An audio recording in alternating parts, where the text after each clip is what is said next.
Alright guys, welcome back. I haven't done a video in quite some time, but I wanted to do a little something. Obviously, there's a lot of things going on in my personal life, but I wanted to teach you guys some things that I do kind of on the everyday. So I practice, messing with cards all the time. Even though I work in a casino, I'm still kind of at home or on break at work, kind of just messing with cards. So I want to show you three different kind of cardistry effects that I do. And today we're going to use the Mako deck in order to show you this. There is a couple different moves that I want to go over with you guys. So we have just simple stuff like that. So like 3 packet moves, okay? So we have the multiple cuts into the one hand. We have this rolling one that I kind of do. And the third and final packet cut is this one right here. So first things first, we're going to do the first packet cut. And that one looks like this. From the side or the top, it looks a little something like that. And what you're doing is you're getting into an elevated grip, such as this. You're going to peel off with your fingers. You're going to kind of push towards your thumb. So take your pointer finger, push towards your thumb, and kind of lift at the same time. So peel off, and you kind of want to do thirds for this one. So you want to do a little bit. So peel off, and you're going to swing it, kind of. Swing it. You don't need to do too much. And then with your thumb, the crotch of your thumb, you're going to grab it and pull across.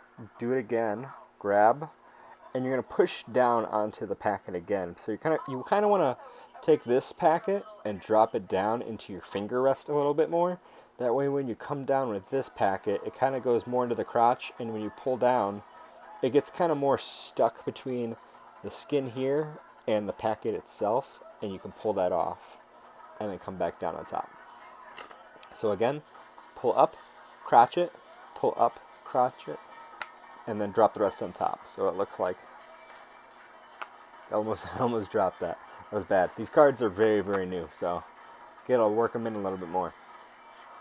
The second one is a little something fun I do. I don't know the name of it, but it is a kind of cool variation of many different flourishes, I feel. Many different starts of flourishes. So what you're going to do is you're going to take it, and you're going to do that lift again. So you're going to lift with your front finger.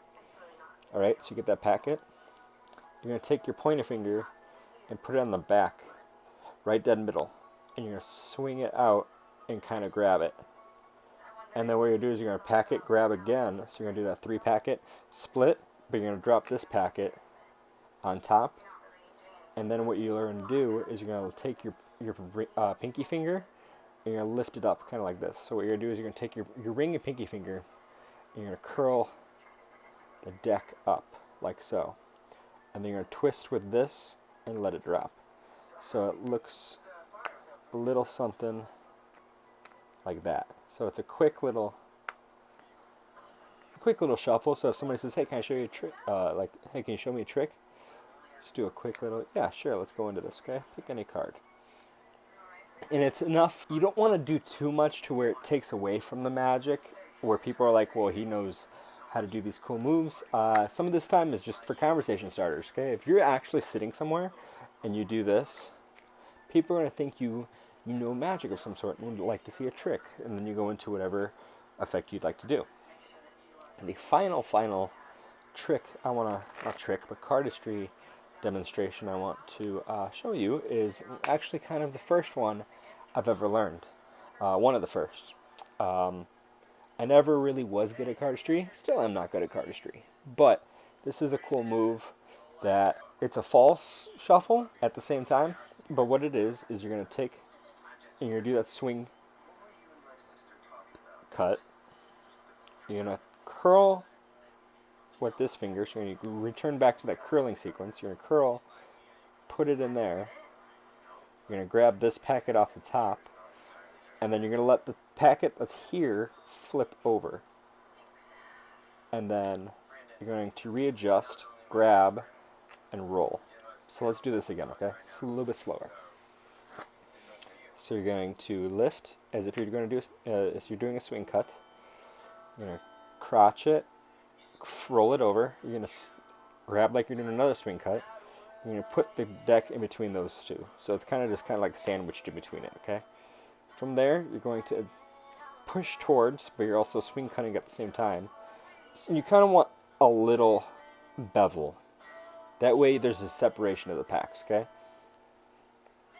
You want it to get this flip motion. So you kind of want to like let it slide off, but also at the same time you want it to flip for you, just like so. So you want it to be, and then get to this point. So you're kind of in this like laptop looking, I'm looking at my flip phone kind of thing going on. You're going to grab it backhanded and then kind of just let this roll off your fingers. And it looks like, if you do it at speed, it looks like you know you're doing something with cards. It's pretty cool. But it's also a cool thing. It's a false shuffle. So recap. We got the swing cuts, which are basic. We have the, I don't know what to call this, like a swivel cut, mixed in with like different cuts. And then we have the false cut using the different methods. So hopefully you guys learned something from that. You can have some fun trying these out, practicing. Make sure you go back in the video and you get it down. And hopefully we can do some more cardistry stuff soon. I might do one-handed cuts next video. So be look on that for tomorrow maybe. So one-handed cuts tomorrow. Take care. And be sure to subscribe.